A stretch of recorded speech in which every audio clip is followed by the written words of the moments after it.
안녕하십니까. 이번 시간에 과세대상 거래부터 볼게요. 과세대상 어디다가 세금을 매길 거냐 이런 얘기네. 부가세 과세대상은 사업자가 행하는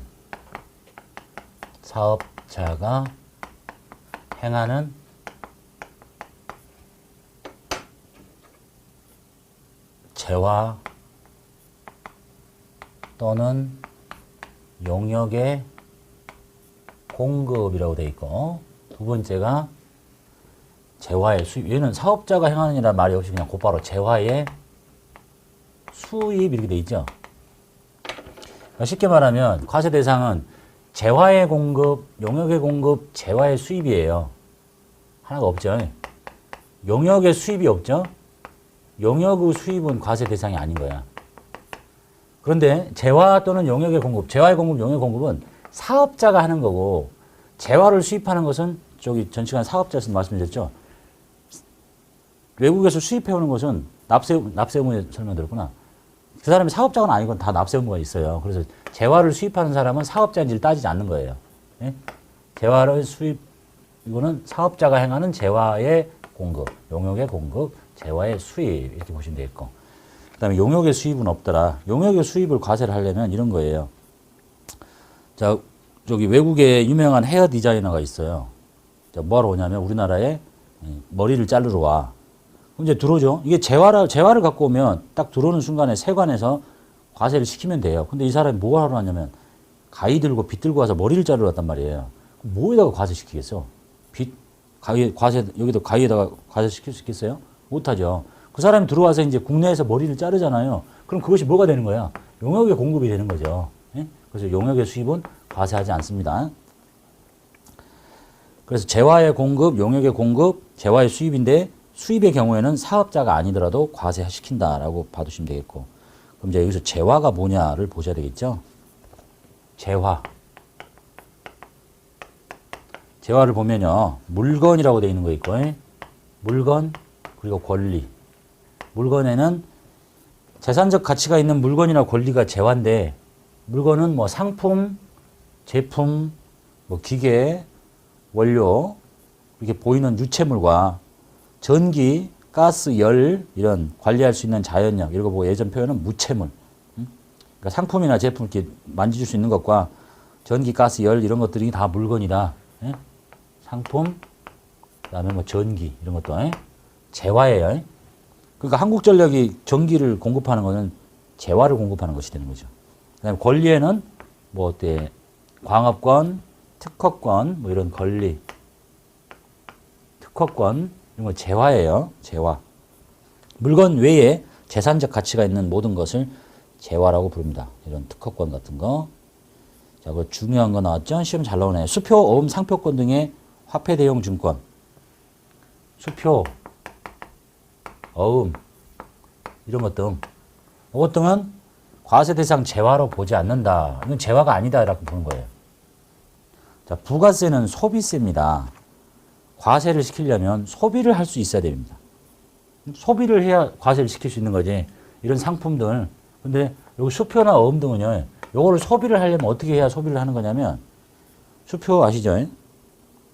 수표를 소비할 수 있어요?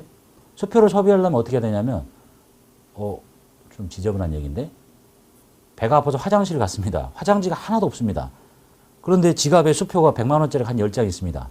이 수표를 비벼가지고 이렇게 쓰는 게 소비예요. 근데 그렇게 할 사람 있어요?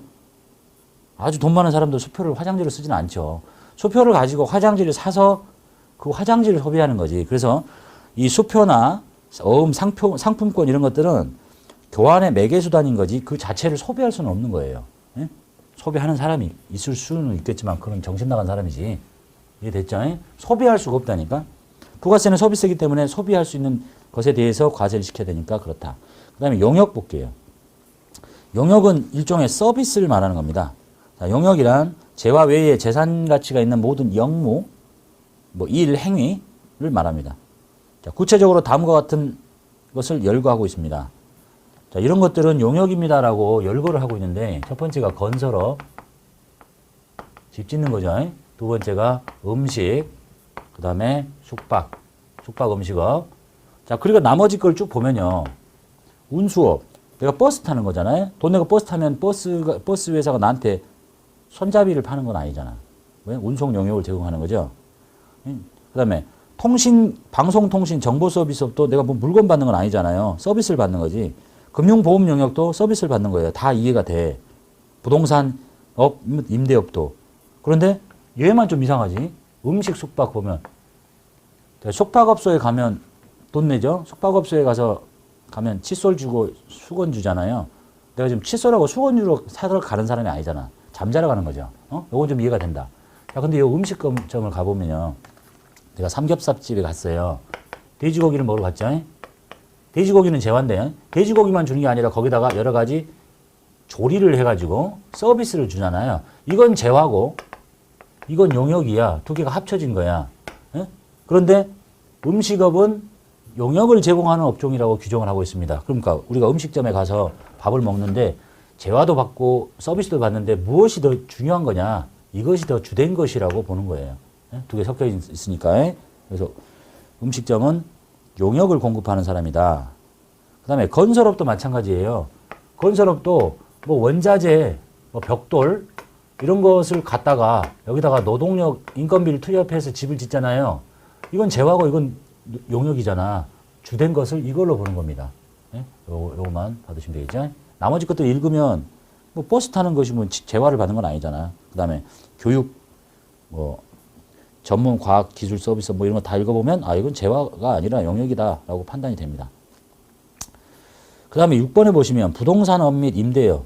부동산을 남의 땅 빌려 쓰는 거는 재화 받는 게 아니잖아요. 거기서 쓸 수 있는 용역을 받는 건데 단 있죠 이제 단하고 뭐가 열심히 붙어 있는데 그걸 좀 이해를 해야 되겠어요.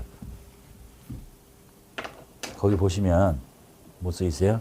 전, 답, 논밭, 그 다음에 과수원,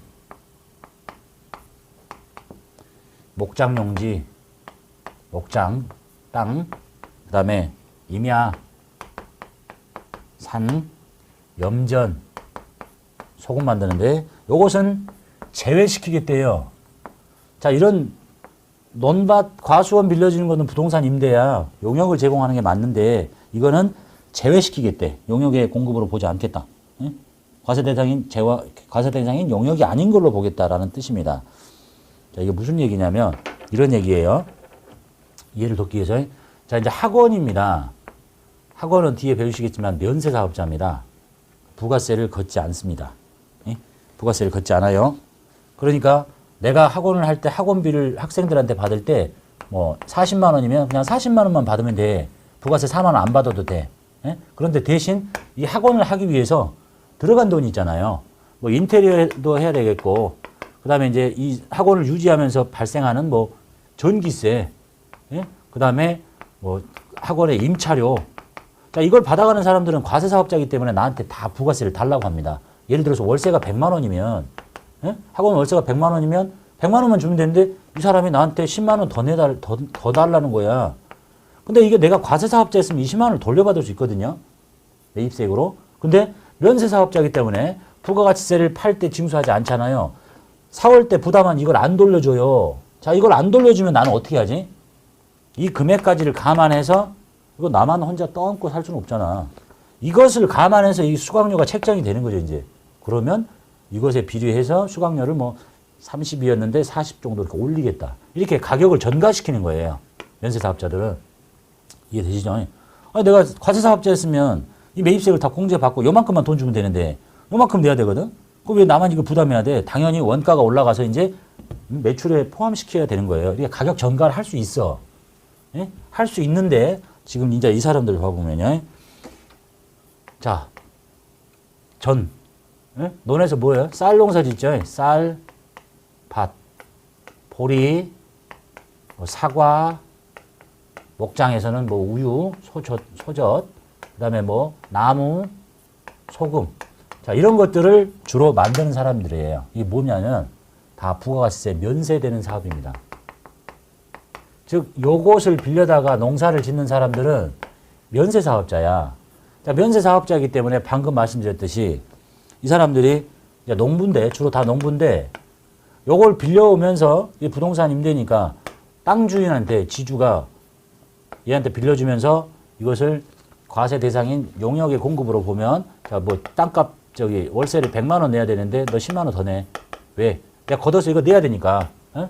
한단 말이에요. 그럼 이제 농부 입장에서는 농부가 아닌 학원이라면 그래? 요거 부담한 만큼 내가 가격에다가 이걸 더하면 되는데 이 사람들 잘 봐봐요. 농부가 마음대로 쌀값을 조정할 수 있어요? 응? 어떻게 가격을 조정했어? 응? 이 사람들은 학원 같은 사업자처럼 자기가 부담한 부가세 돌려받지 못한 것을 남한테 전가시킬 수 있는 사람들이 아닌 거예요. 이것들은. 예? 그래서 이것을 과세 대상인 용역으로 보지 말아야 되겠다. 이걸 봐버리면 얘는 가격도 마음대로 결정 못하는 데다가 부가세 부담까지 지는 이중고를 겪게 되니까 그런 것을 없애주기 위해서 이것들은 과세 대상인 용역이 아닙니다라고 전답, 과수원, 목장용지, 임야, 염전, 임대업은 제외시켜버린 겁니다. 그러니까 집주인이 이런 사람한테 땅 빌려줄 때는 부가세 걷지 말라는 거죠. 그 얘기.